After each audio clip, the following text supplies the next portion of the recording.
에베소 교회를 향해서 편지하면서 사도 바울은 깨달은 놀라운 진리들에 이 감격해서 교회를 통한 하나님의 구원의 역사가 예수 그리스도와 어떻게 관계가 되는지, 만물을 충만하게 하시는 그 충만이 교회를 통해서 충만하게 역사하시는데, 그 충만한 역사가 교회가 주님의 몸으로서 기능을 제대로 할 때 그렇게 충만하게 역사한다는 거예요. 그러니까 교회를 통해서 하나님이 교회를 향한, 그리고 교회를 통해서 하시는 하나님의 이 구원의 역사가 얼마나 큰지를 사도 바울이 깨닫고 그 복음의 비밀들을 증거했죠. 그리고 나서 이 놀라운 은혜, 우리를 성령을 통해서 하나 되게 하시고, 그래서 만물을 충만케 하시는 그 교회로서의 부르심을 받은 우리가 이제는 각자 한 사람 한 사람이 어떻게 살 것인가에 대한 부분도 또 말씀하고 있는 거예요. 하나님을 본받는 삶을 살고 옛사람이 아니라 새사람으로 살되 죄를 짓지 말고 늘 마귀에게 틈을 주지 않고 말이나 모든 행동에서 덕을 끼치며 은혜를 끼칠 수 있는 그러한 은혜의 통로로서 살 것을 얘기하죠.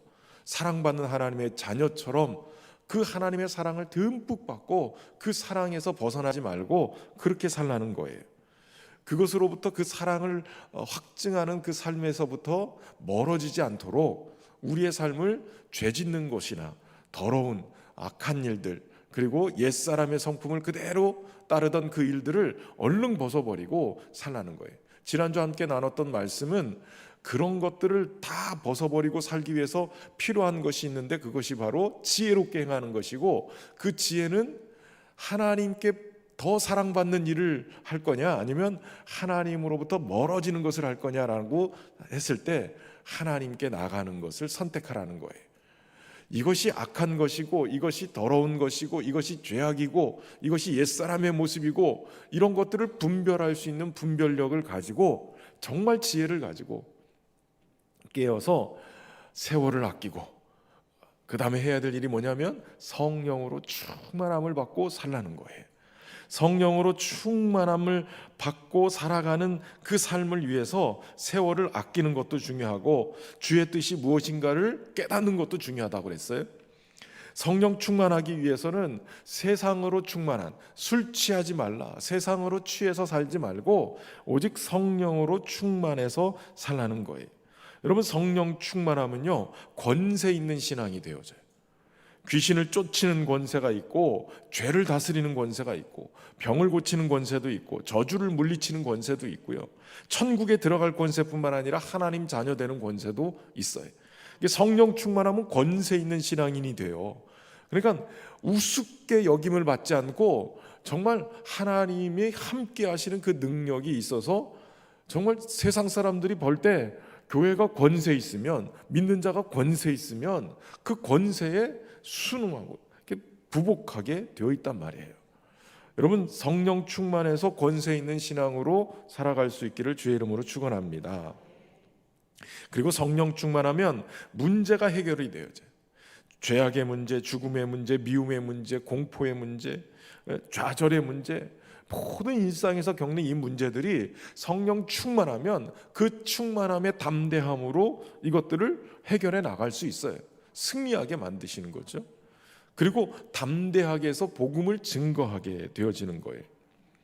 여러분, 성령 충만하면 우리의 삶의 영적인 그 단계들이 있어요. 이걸 에스겔서 47장에 보면 성령 충만에 대한 이야기를 하면서 그 성전의 문지방에서 흘러나오는 물이 발목에 닿고, 무릎에 닿고, 그리고 허리에 닿고, 그리고 나중에는 헤엄할 물이 되어지는 그러한 단계를 통해서 우리가 알게 되어지는데, 여러분, 성령 충만이 우리의 발목 정도 닿으면 세상에서 죄악으로 살아가던 우리의 삶의 자리가 이제 바뀌어요.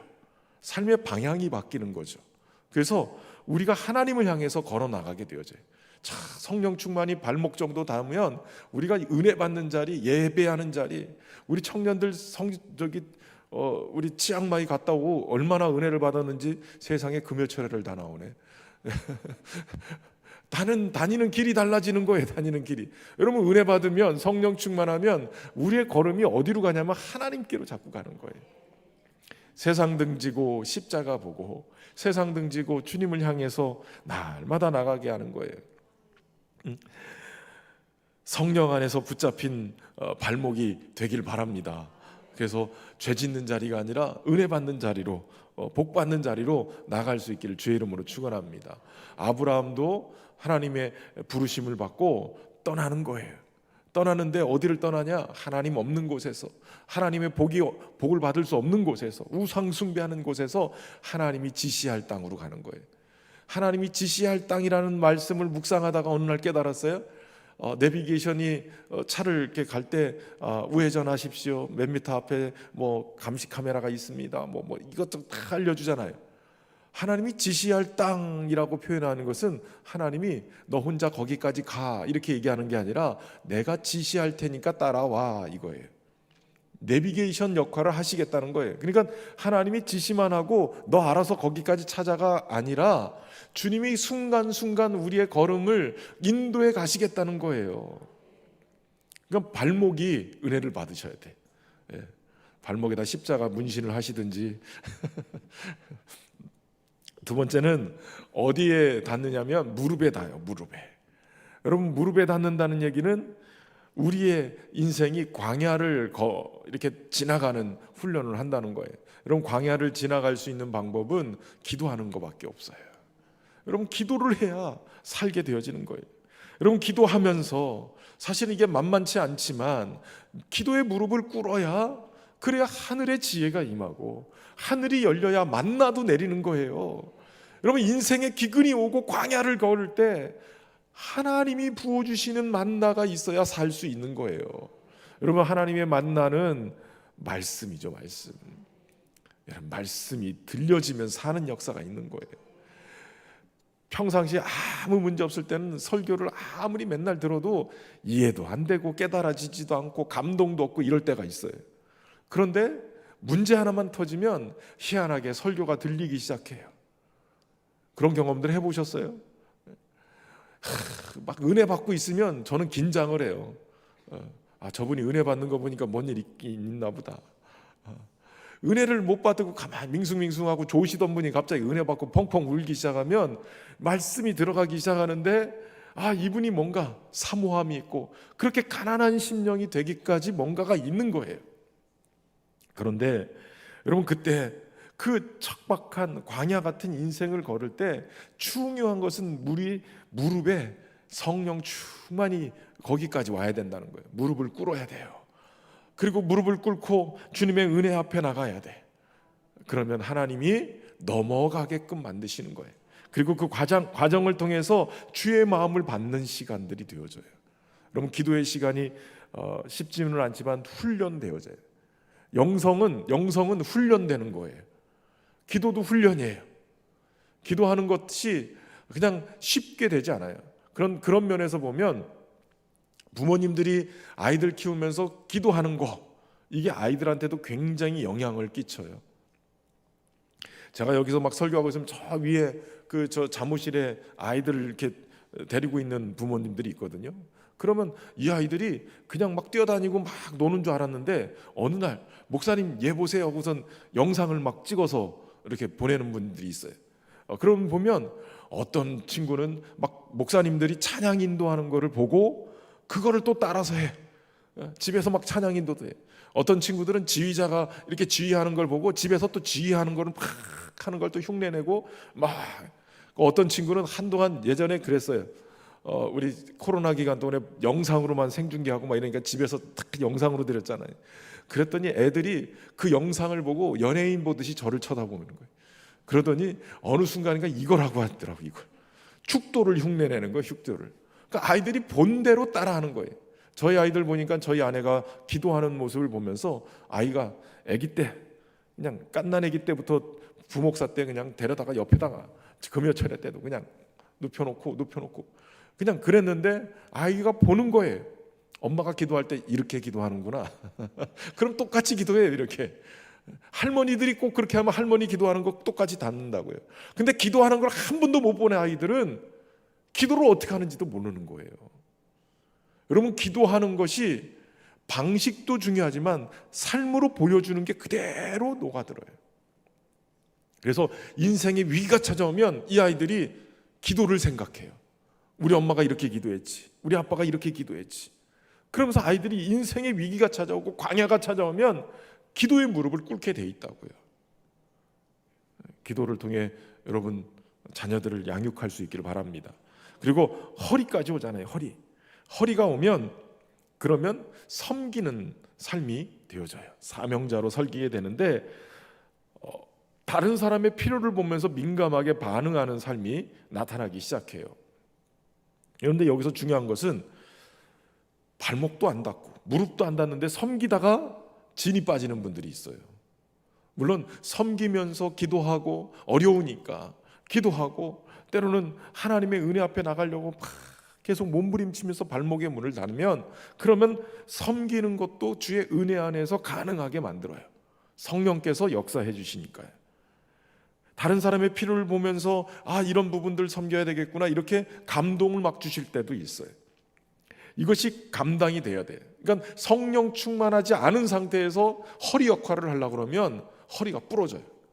그러니까 이 주신 사명을 감당하기 위해서 섬기는 일을 하기 위해서는 어떻게 해야 되냐? 성령 충만이 허리까지는 와야 돼. 그런 은혜를 경험할 수 있길 바랍니다. 그리고 헤어말물이 되지요. 이 헤어말물은 그저 내 삶 속에 내 자아가 그냥 푹 주의 은혜 안에 잠기는 거예요. 성령 안에 완전히 잠기는 거예요. 그래야 예수님만 나타나는 삶, 오직 주님만 높여드리는 삶, 그리고 영적인 깊이를 헤아릴 수 없을 만큼 깊은 은혜 앞에 서게 되는 거죠.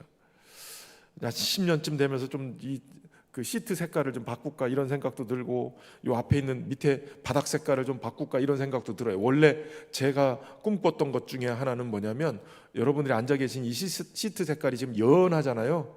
저는 진한 걸 원했어요. 거의 잉크색, 진한 잉크색, 진청색, 곤색 뭐 그렇죠. 그런데 좀 연하잖아. 연하니까 좀 무슨 느낌이냐면 요 자리가 무슨 얘기냐면 성전의 문에서 문지방에서 흘러나오는 물이 이렇게 흘러가는데 요런 색깔은 좀 연한 색깔이 얕은 색깔이잖아요. 깊은 데는 막 코발트색, 진한 청색이 막 나오잖아요. 진한 청색 좀 경험하고 우리 성도들이 막 그 깊이를 헤아릴 수 없는 그 풍성한 은혜를 막 경험했으면 좋겠다. 그래서 진청색으로 얘기했는데 어둡게 보인다고 생각을 했는지 연한 색깔로 해놓으셨어요. 그래서 다 연한가 싶기도 하고 이걸 찐청색으로 바꿔서 그냥 좀 더 깊이 은혜를 겪었으면 좋겠다. 이것 때문에 연하지는 않을 것 같긴 한데 어떠세요? 헤어말물, 깊은 물가로 가면서 막 겁나가지고 다시 얕은 데로 막 나오려고 그러는지, 여러분 은혜를 깊이 경험해야 그 은혜의 경험, 한 사람 한 사람이 교회잖아요. 우리가 어떤 은혜를 경험하느냐, 그 깊이에 따라서 성도들이, 우리 교회가 그 은혜의 깊이를 경험하게 되어져요. 그러니까 여기 앉아 계시는 우리 금요 성령 집회에 앉아 계시는 우리 성도들은 기도를 해도 나 혼자만 기도한다 이렇게 생각하시면 안 되고, 일당백이다 이렇게 생각하고, 내가 기도하면 100명의 성도들이 살 거다. 청년들이 기도하면 청년부가 부흥하는 역사가 있을 줄로 믿습니다. 기도하면, 은혜 받으면 막 놀라운 역사들이 막 일어나기 시작해요. 이번 주 주일날 함께 나눌 텐데, 우리가 잘 알지만 정말 하나님의 은혜를 경험하면 그 은혜를 막 나누고 싶어서 견디지를 못하는 거예요. 성령 충만이 더하면 더할수록 우리는 성령에 사로잡히게 되고, 성령을 의지하게 되고, 성령의 능력이 더욱더 강건하게 우리의 삶을 붙들어가게 되는 거예요. 그러니까 술 취할 시간이 어디 있어요? 성령 취하면 그러니까 여러분 좀 이렇게 신앙생활을 하는데 소극적으로 믿지 마세요. 소극적으로 하면 술 취하지 말라니까 술만 피해서 다니자 이 생각을 하는데, 도리어 어떻게 하라고 그래요? 성령으로 충만을 받으라는 거예요. 그러니까 성령으로 충만을 받으면 술 취하는 거는 생각도 안 나요. 성령으로 충만하고 그 은혜의 맛을 경험하면 세상에 취할 시간이 어디 있어요? 성령에 취하는데, 그 은혜가 막 내 삶 속을 막 붙들고 다니는데, 이게 얼마나 엄청난 건데요. 그런 은혜를 누리며 살 수 있기를 바랍니다. 그런 성령 충만함을 살아가면 생명이 넘치는 삶을 살아요. 그게 막 흘러가서 가는 곳곳마다 강이 막 살아나게, 바다가 살아나고, 그러면서 그 강 좌우에, 에스겔서 47장을 집에 가서 읽어보세요. 강 좌우에 나무들이 막 열매 맺는 나무들이 살아나기 시작해요. 그 나무의 잎사귀는 치료하는 잎사귀가 되어지고, 그러니까 열매로 풍성해지고 나무들도 푸르게 되고 치유하는 역사가 일어나고, 그리고 강에 물고기들이 막 살아나기 시작해요. 어부들에게 물고기를 주는, 그러니까 생명력이 넘치는 뿐만 아니라 생명을 주고 능력이 나타나고 놀라운 부흥의 역사가 일어나고 시들지 않는 푸르른 열매 맺는 삶이 되어지고 치유하는 역사가 일어나게 되어져요. 저는 우리 신현교회에 들어오는 막 성도들이 그냥 하나님의 은혜 때문에 치유가 되어지고, 영적인, 정신적인, 육체적인 질병도 치유되고 하나님의 놀라운 역사들이 막 나타나는 은혜가 있기를 주의 이름으로 축원합니다. 인생의 문제, 가정의 문제, 자녀의 문제, 모든 사업의 문제, 모든 이 물질적인 문제 다 주님의 은혜 안에서 치유와 회복이 일어나고 놀라운 부흥의 역사가 일어나고, 그래서 더 하나님 앞에 막 꿈꾸면서, 하나님, 내가 이 사업을 통해 하나님 나라를 확장하는데 이렇게 쓰여지기를 원합니다. 하나님, 나에게도 물질 권세 주셔서 이 물질로 이렇게 멋지게 사역하게 해 주십시오. 꿈꾸면서 사세요. 꿈꾸면서 성령의 충만함을 받으라. 여러분 안에 이 성령의 충만함이 일어날 때 놀라운 은혜의 역사가 우리를 통해서 나타날 줄로 믿습니다. 그런 은혜 안에서 내가 성령의 충만함, 그 충만함도 참 중요한데, 우리 사도 바울은 개인적인 성령의 충만함, 이 삶이 어디로 이어져야 되냐면 가정으로 이어져야 된다라고 말씀하고 있어요. 한 가지 질문을 해볼게요. 여러분, 교회 생활이 있어요? 가정 생활이 있어요? 뭐가 더 중요할까요? 자, 뭐 어려운 질문은 아니잖아요. 교회 생활하는 것과 가정 생활하는 것과 어떤 게 더 중요한 것 같아요? 예? 예? 뭐 이것저것 막 다 했죠. 막 믿음 좋으니까 내가 교회 생활이라고 해야 될 것 같은데, 가정 생활이라고 해야 되나? 목사님, 너무 뻔한 질문인데 저걸 왜 질문할까? 막 이것저것 복잡하게 막 생각하는 것 같아요. 여러분, 신앙생활을 세 가지로 분류를 해보면 교회 생활, 가정 생활, 사회 생활, 이 세 가지를 얘기할 수 있을 거예요. 그런데 많은 분들이 착각하기를 신앙생활은 교회 생활이다라고만 생각해요. 여러분, 교회 생활이 신앙생활인 건 맞는데 신앙생활이 다 교회 생활은 아니에요. 우리의 신앙은 교회에서만이 아니라 가정에서도, 직장에서도, 우리의 삶의 모든 자리가 다 신앙생활이 되어야 돼요. 이건 동의하시죠? 신앙생활은 교회에서만 잘하는 게 신앙생활이 아니에요. 가정도, 직장생활도, 사회생활도 다 신앙생활이어야 되죠. 그런데 이 신앙생활을 바르게 하기 위해서 무엇이 우선되어야 되느냐? 한 번은 김동호 목사님이 이 질문을 하셨어요. 교회 생활과 가정 생활 뭐가 더 중요합니까? 무엇이 중요한디? 이렇게 물어본 거예요. 그런데 대부분 믿음 좋은 분들은 다 교회 생활 중요하죠. 가정보다 교회가 먼저입니다. 이렇게 얘기할지 모르는데, 목사님이 한번 예를 이렇게 들었어요. 자신이 가정 생활을 더 중요하게 여기게 됐던 이유가 하나 있다는 거예요. 교회에 어려운 문제가 생겼어요. 교회에 뭐 여러 가지 어려운 문제들이 생겨서 굉장히 머리가 아픈 상황인데, 그럴 때 가정이 든든하게 서 있으니까 이 교회 문제 때문에 어려웠는데 가정에서 든든하게 버팀목이 되어주고 힘이 되어주고 위로가 되어지니까 교회 생활이 풀리더라는 거예요. 어려운 문제가. 그런데 교회는 평안했대요. 근데 가정에서 문제가 생겨버리니까 이게 가정 문제가 교회까지 와서 교회에 아무 문제가 없는데 교회 이 일들이 안 되더라는 거예요.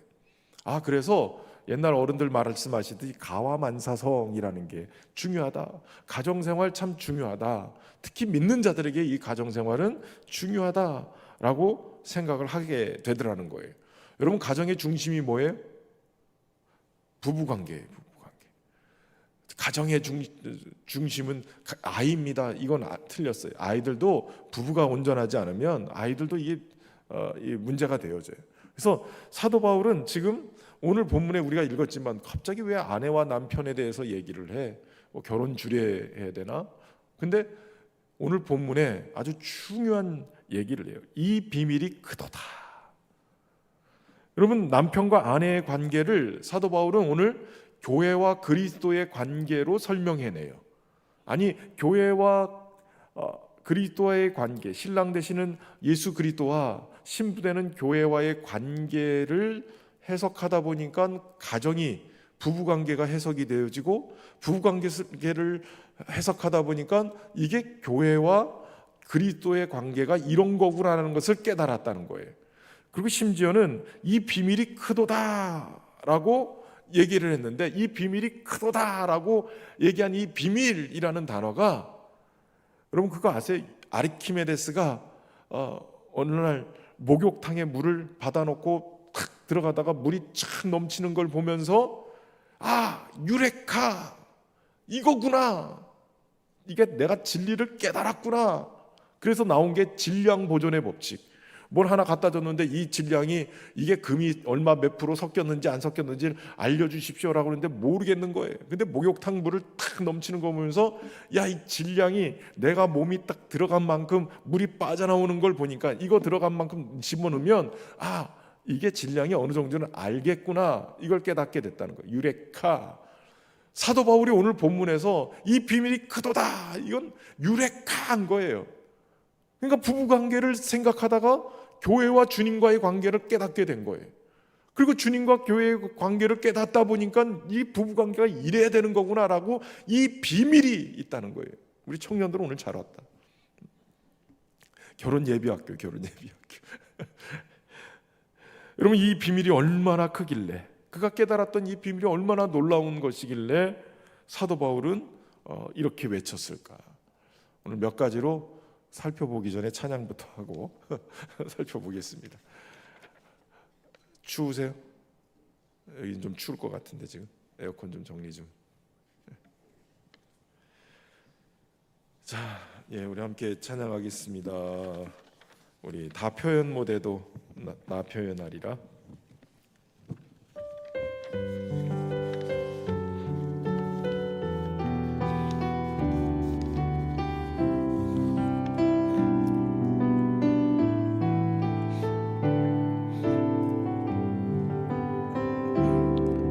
다 표현 못해도 나 표현하리라. 다 고백 못해도 나 고백하리라. 다 알 수 없어도 나 알아가리라. 나 닮지 못해도 나 닮아가리라. 다 표현 못해도, 다 표현 못해도 나 표현하리라. 나 고백 못해도 나 고백하리라. 다 알 수 없어도 나 알아가리라.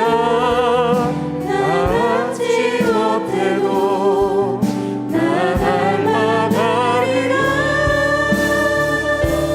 그 사랑 얼마나 아름다운지, 그 사랑 얼마나 날 부욕해 하는지, 그 사랑 얼마나 크고 놀라운지, 그 사랑 얼마나 나를 감격하게 하는, 그 사랑 얼마나, 그 사랑 얼마나 아름다운지, 그 사랑 얼마나 날 부욕해 하는지, 그 사랑 얼마나 크고 놀라운지, 그 사랑 얼마나 나를 감격하게 하는지. 할렐루야. 표현하는 게 참 중요하죠. 경상도 사람들 잘 표현을 못한다고 오다 주웠다 그러고 선물도 주고 뭐 이렇게 안 되는데 표현하는 게 굉장히 중요해요. 표현을 신앙생활도 참 표현이 중요하고 부부관계도 표현이 중요합니다. 부부관계에 대한 이야기를 하지만 교회와 또 그리스도와의 관계를 개념으로 해서 함께 말씀을 들어도 좋을 것 같습니다. 우선 먼저 사도 바울은 오늘 아내들에게 먼저 권면을 해요. 22절에 보면 자기 남편에게 뭐 하라고요? 복종하기를 주께 하듯 하라. 복종과 존경은 남편과 그리스도 안에서 몸인 가정과 교회를 세운다는 거예요. 요즘 세상이 어떤 세상인데 복종을 하라니, 이거 뭐 중세도 아니고 무슨 조선시대도 아니고 아내들에게 남편에게 복종하라고 이렇게 표현하는 것이 좀 불만인 분들이 계실 수도 있어요. 그리고 또 이런 분들도 속으로 말은 못하지만 이런 분들도 있을 거예요. 복종할 만한 사람이어야 복종하지. 여러분, 그런데 오늘 본문에서는 남편이 존경만 받을 만한 인격이 되니까 복종하라고 하지 않았어요. 그냥 남편이니까 복종하라 하는 거예요. 아내들에겐 가혹한 말일 수 있지만 아내들에게 일방적인 복종을 요구하고 있지는 않아요. 왜냐하면 오늘 22절의 말씀부터 우리가 읽었지만 바로 앞절 21절 같이 한번 읽어보세요. 시작. 그리스도를 경외함으로 피차 복종하라. 피차 복종하라는 얘기는 뭐예요? 서로 복종하라는 거예요. 그러니까 아내들에게만 복종을 요구한 게 아니라 사도 바울은 피차 복종하라는 거예요. 피차. 남편에게도, 성도들 안에서도 피차 복종하라. 그러니까 이미 이 복종하라고 얘기를 하는 거예요. 재밌는 거는 헬라어 원문에는 이 복종이라는 단어가 없다는 거예요. 유추해서 번역가들이 이렇게 해석을 했다는 거예요. 21절에 보면 그리스도를 경외함으로 피차 복종하라. 24절에 보면 교회가 그리스도에게 하듯 아내들도 범사에 자기 남편에게 복종하라 이렇게 얘기하고 있는 거예요. 그러니까 여러분, 복종하라라고 할 때 이 복종이라는 의미는 어떤 뜻이냐면 굴복하다라고 번역도 하지만 무엇보다도 자신의 권한과 의지를 내려놓는다, 그 아래에 놓는다라는 의미를 가지고 있어요. 그러니까 사도 바울이 죽게 하듯 하라라고 할 때 이 말은 주님의 뜻을 따르듯이 남편의 뜻도 따라야 된다 이렇게 표현하고 있는 거예요. 그런데 성도들에게도 주님과의 관계 속에서 바로 이 순종, 복종의 길을 걸으라고 얘기하는 거예요.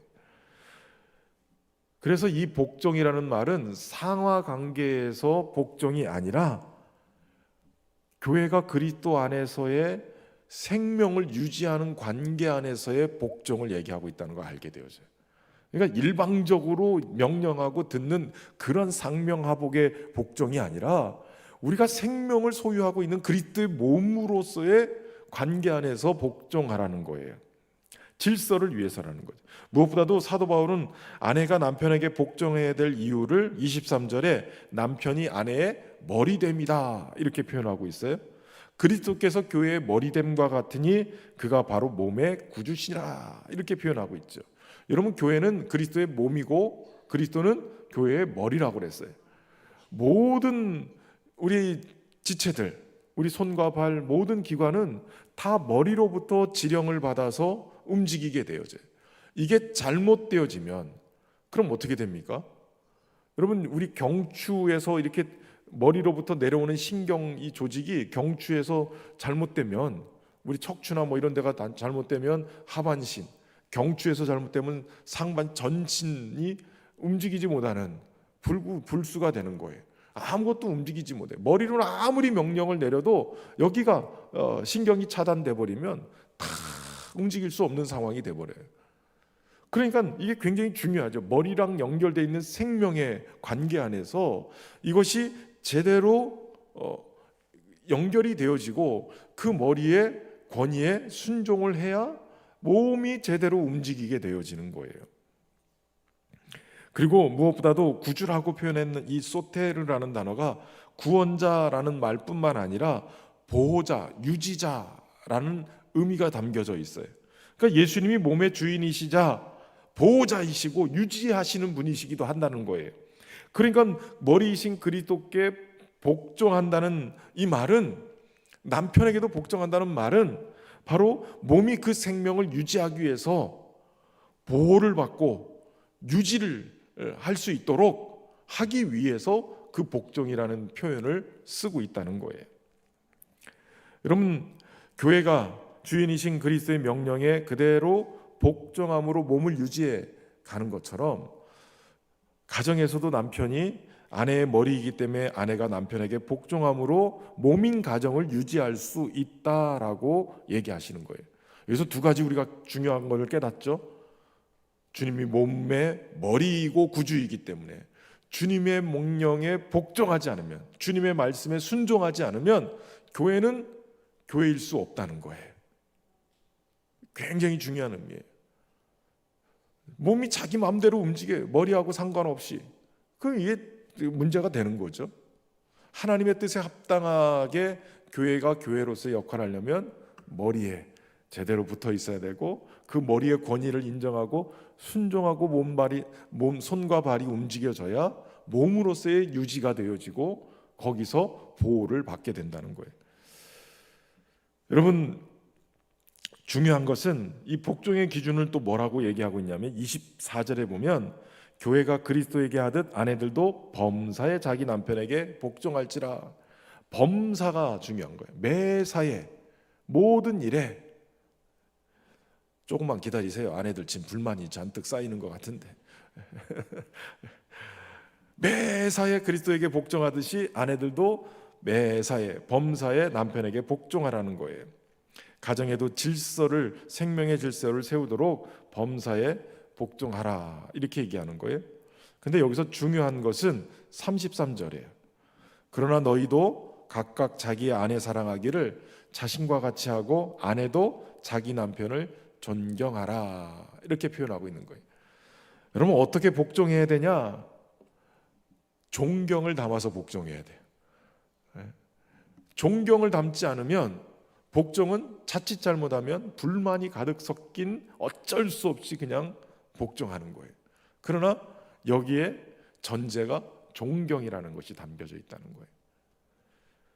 존경하라는 이 말의 문자적 의미는 두려워하다, 경외하다라는 의미를 가지고 있어요. 그러니까 남편의 권위에 대해서 인정해주고 존중해주는 것이 복종의 전제가 되는 거예요. 교회도 마찬가지예요. 주님을 주님으로 인정하고 주님의 명령, 주의 말씀에 순종해 복종하는 것은 그분을 존경하는 거예요. 그럼 우리가 예배하면서 찬송을 왜 해요?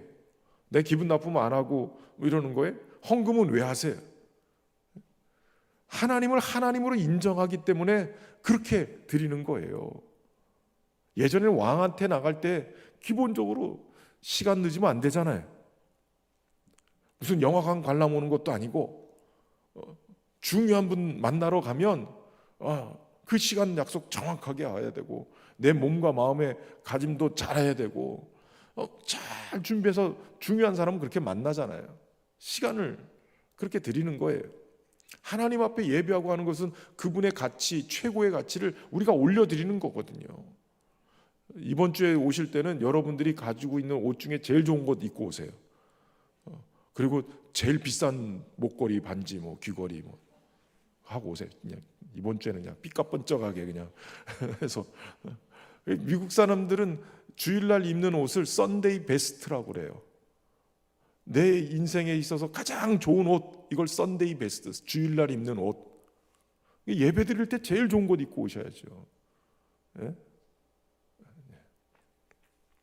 또 오늘 가가지고 목사님이 제일 좋은 거 입고 오래, 옷 사줘. 또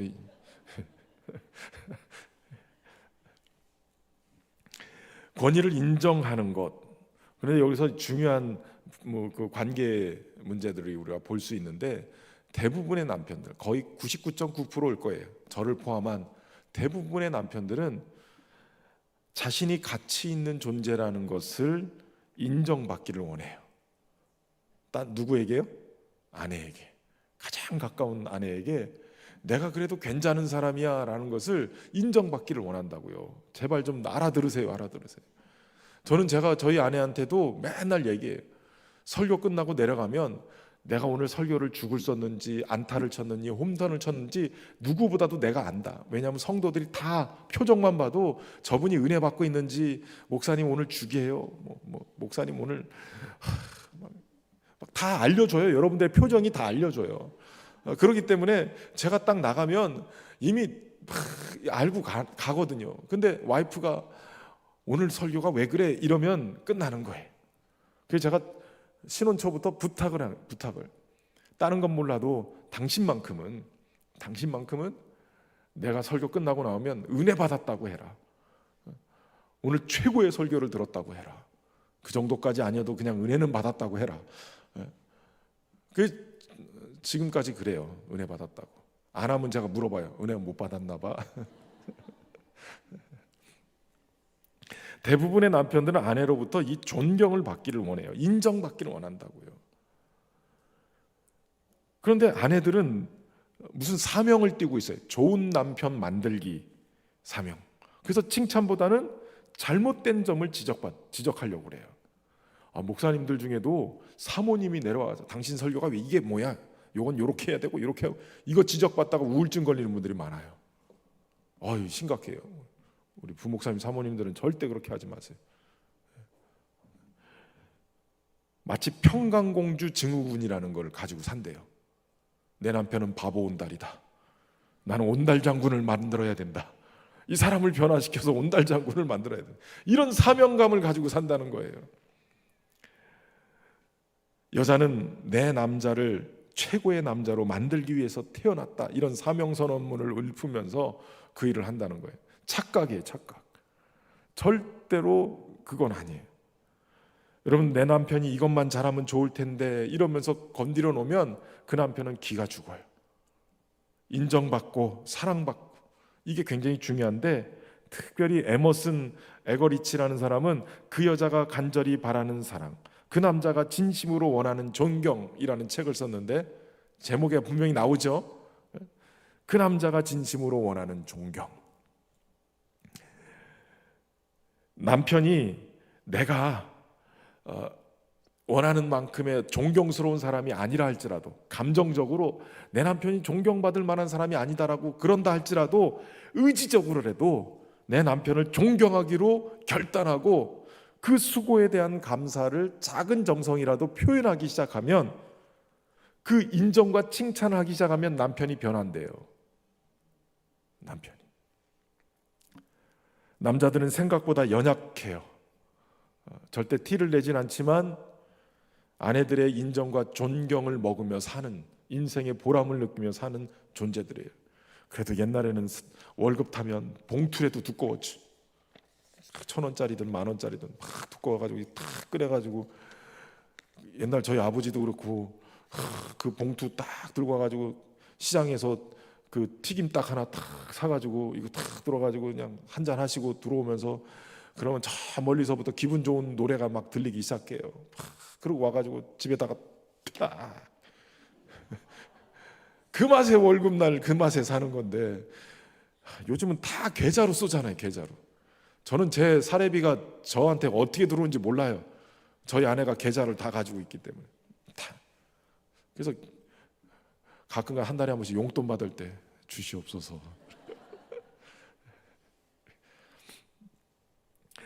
여러분, 생명의 교류자예요. 우리가 생명을 함께 나누는 하나된 부부로서 몸으로 이 생명을 유지하기 위해서 해야 될 이 아내들이여 남편을 존경하십시오. 존경하십시오.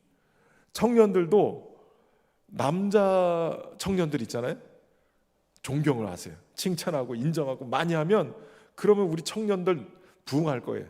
남자 청년들 오면 잘생겼다고부터 하고, 몸이 막 그냥 막 근육질이고 막 호감이 간다 그러고 막. 그렇지. 쟤네들 저 좋아하는 거 보세요. 지금 남자 청년들 지금 막 웃음이 막 살만 나지, 목사님 그러니까. 벌써 쟤들도 그런다니까요.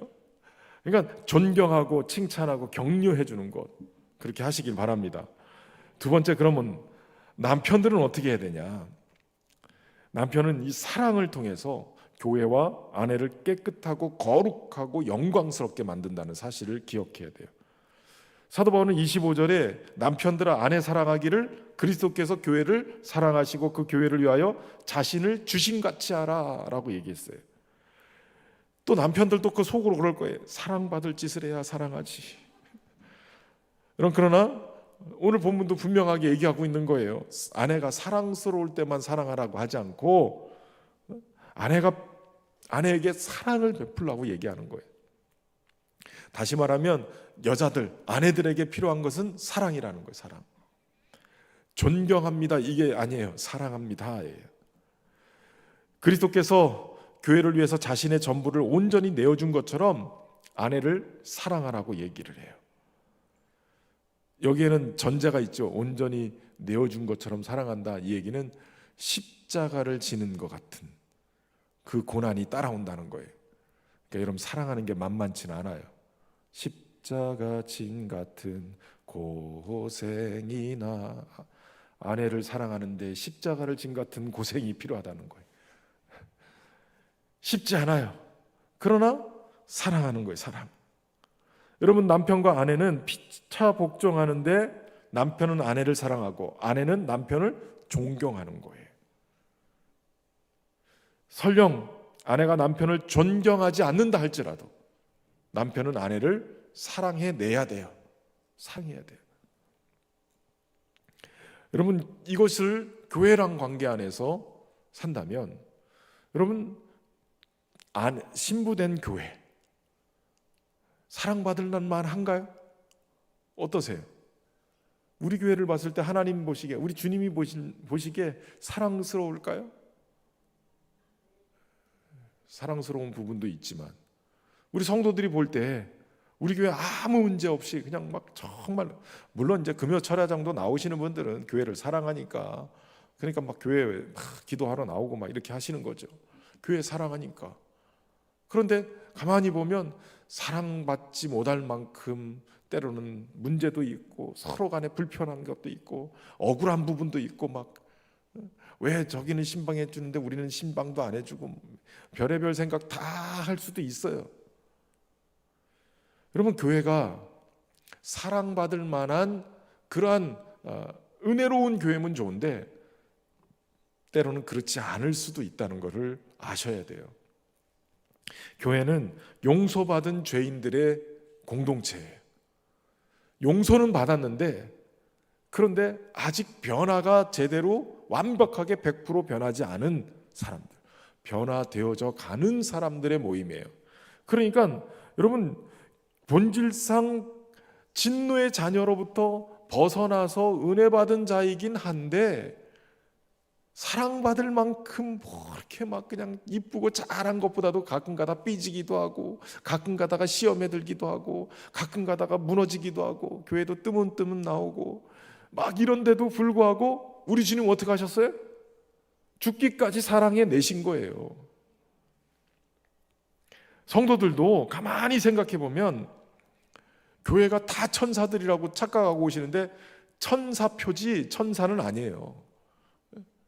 그저 주의 은혜로 덮어주니까 은혜로 사는 거죠. 그리고 중요한 거는 내가 교회잖아요. 내가 한번 가슴에 손을 얹고 생각해 보세요. 내가 교회다. 한번 따라서 해보세요. 내가 교회다. 뒤에 말이 더 중요한데 근데 너는 사랑받을 만하니? 이렇게 한번 물어보세요. 근데 이게 내가 자신 없으면 다른 사람도 자신 없을 수 있어요. 그리고 중요한 거는 나도 부족한데 다른 사람을 보고 왜 그거밖에 못해 이러고 상처받으면 안 된다는 거예요. 여러분 교회는 이 땅에 완벽한 교회는 하나도 없어요. 그리고 무엇보다도 왜 완벽하지 못하냐면 문제 많은 내가 있기 때문에 그런 거예요. 내가 문제가 있는데 내가 교회인데 그러니까 내가 문제가 없으면 교회는 완벽해져요. 내가 은혜가 넘치고 내가 변화돼서 천사가 되면 다 천사가 되겠죠. 근데 아직 내가 변화되지 않으니까 아직도 문제는 있는 거예요.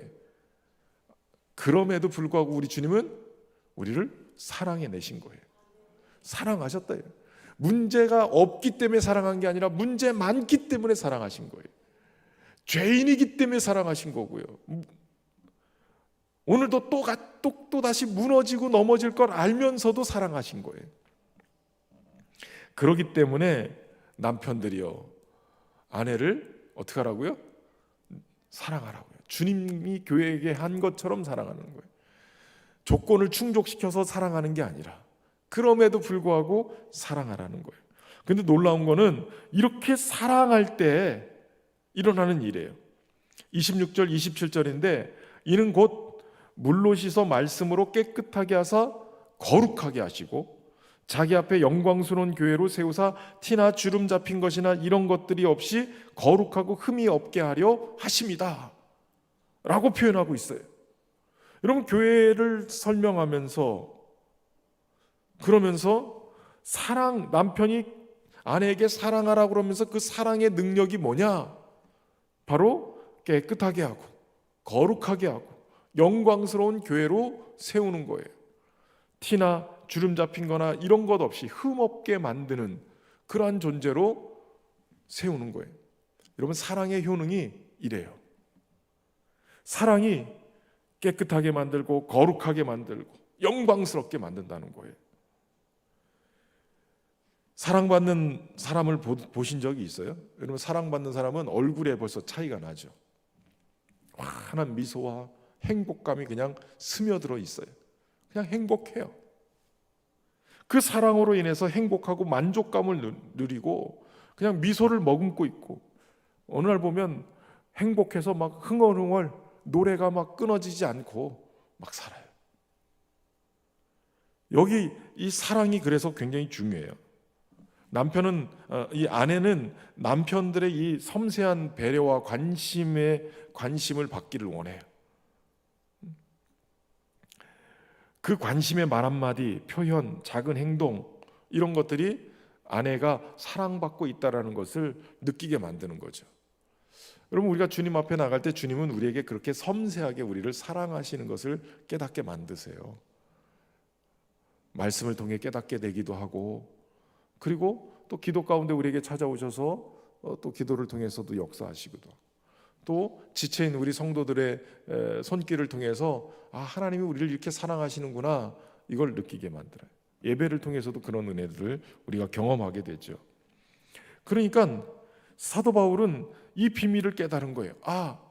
아내들이 필요한 것이 사랑인데 교회에도 필요한 게 사랑이구나. 교회가 서로 돌아보아 사랑과 선행으로 서로를 격려하면서 이렇게 보듬으면 교회가 사랑받아서, 신부인 교회가 사랑을 받아서 그 사랑 때문에 얼굴이 펴지고 행복감이 느껴지고, 그러면서 주름도 펴진다는 거예요. 티나 주름이 없이 펴지는 거예요.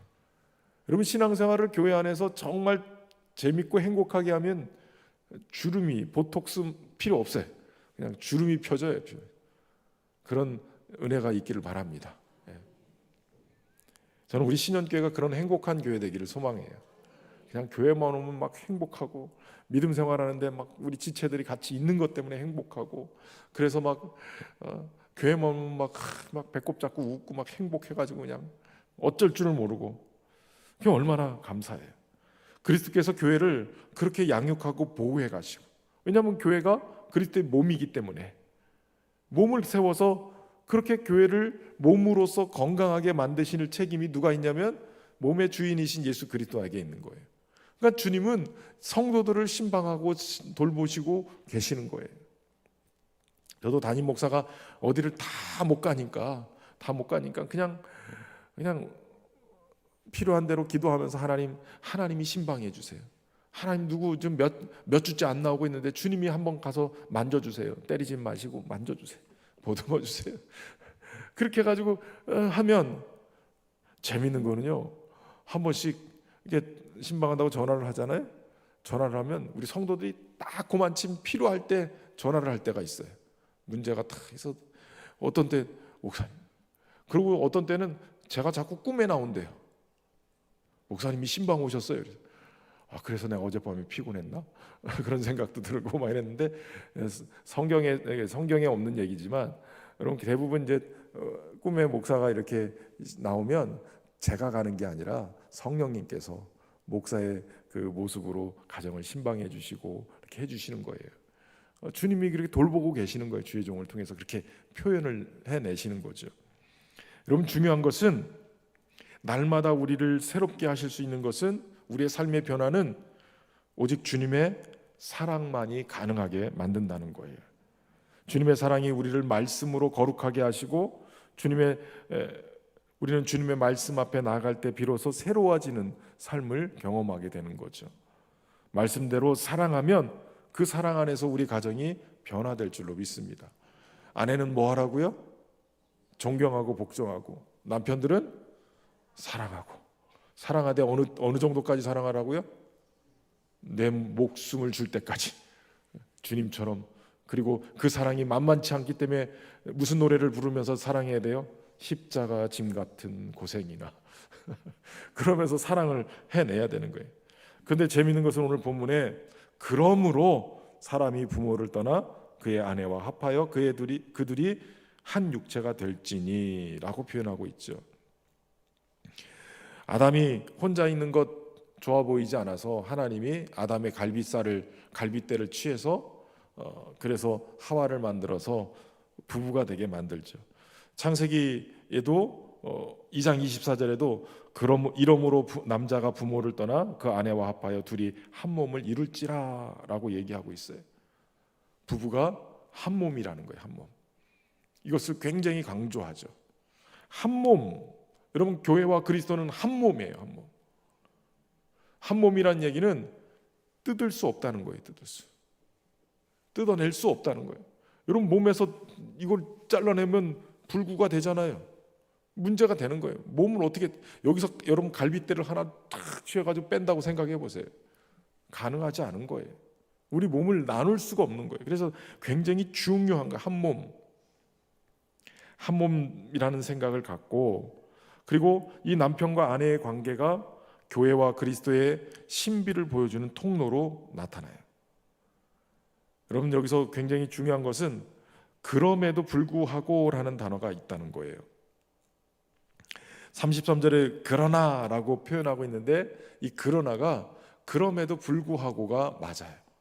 그러니까 여러 모습으로 서로 간에 사랑하기 어렵고 존경하기 어려워도 그럼에도 불구하고 각각 자기의 아내 사랑하기를 자신같이 하고, 아내도 자기 남편을 어떻게 하라고요?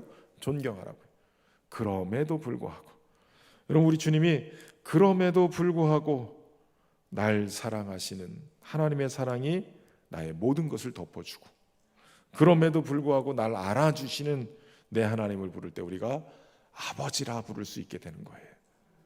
그럼 교회를 통해서 저와 여러분이 그 사랑과 존경을 통해 연합하고 하나 되고, 가정도 회복될 뿐만 아니라 교회도 주님 안에서 건강하게 세워지는 은혜가 있기를 소망합니다.